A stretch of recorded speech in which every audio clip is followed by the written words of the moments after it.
नंगौ सार बेथार आंनि मुङा थरायना मनिसा बसुमतारी आं बाथौ आश्रम गोजौ फरायसालियाव फरायो आंनि आफानि मुङा कुमुद बसुमतारी आरो आइनि मुङा अनुराधा बसुमतारी मा थाखोआव फरायो आं 10 थाखोआव फरायो बेसेबां मार्क मोनो आङो 162 मोननो हादों आरो पार्सेन्टआ 81%।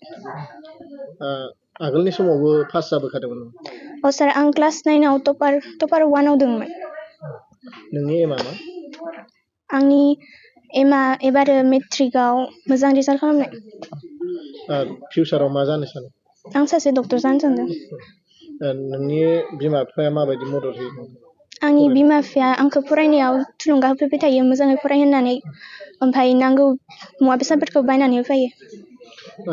जे नोंनि जाफुंसारनायाव नोंसिनि फोरोंगिरिफोरनि माबायदि बिहोमा दं जोंनि फोरोंगिरिफोरा जोंखौ जेब्लाबो थुलुंगा होबाय थायो जि सासे मोजां सुबुङा अरायबो गावनि मावनांगौ खामानिखौ मावलांबाय थायो आरो गेदेर गोलावफोरनि खोथाफोरखौ मानियो बेनिखायनो बेनो सासे मोजां फरायसानि सिन। मा बाबाया मा मावो जोंहा आफाया सासे फोरोंगिरि आरो आइयाबो सासे फोरोंगिरि।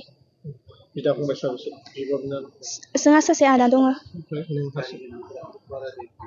नों सासेल' अ सार आजान बर' आं थाखोसेयाव फरायो आं बाथौ आश्रम गोजौ फरायसालि मेदाखराव फरायो। आं नै दाख्लैसो जाखांलांनाय टेलेन्ट सार्च एग्जामाव पास जानो हादों। बेसेबां नाम्बार मोननाय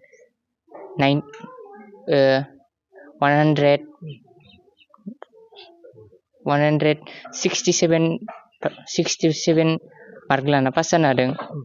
आं दा जोंनि फरायसालिनि सार नोंथांमोन आरो आंनि बिमा बिफानि नाजानायाव आं पास जानो हादों।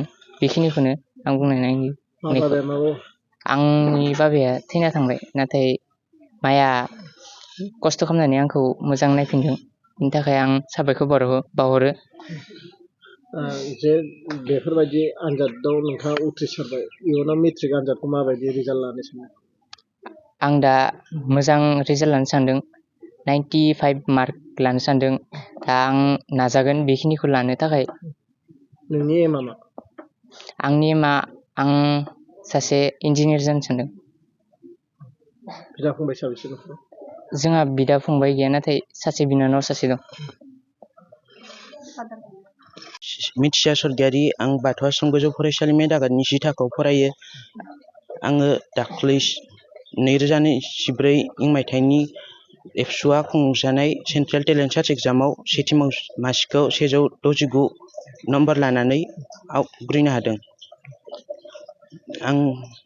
आंनि बे जाफुंसारनायाव जोंनि फरायसालिनि फोरोंगिरिफोरनि आरो आंनि आइ आफामोननि बिहोमा दं होनना आं सानो। न'आव बेसेबां घन्टा फरायो नोंथाङा आं न'आव सानफ्रोमबो 10 घन्टा फरायो।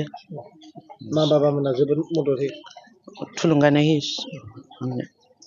मा मावो मा बाबाया जोंहा बाबाया हार्डवेर दखान दं ओमफ्राय माया न'आव थायो खामानि मावो। नोंसोर साबेसे बिदा फंबाय जोंहा आब' सासे दं ओमफ्राय आं सानै।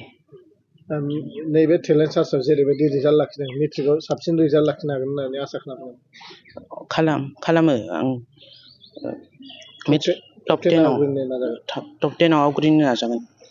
नोंनि एमआ मा आंनि एमआ IAS अफिसार।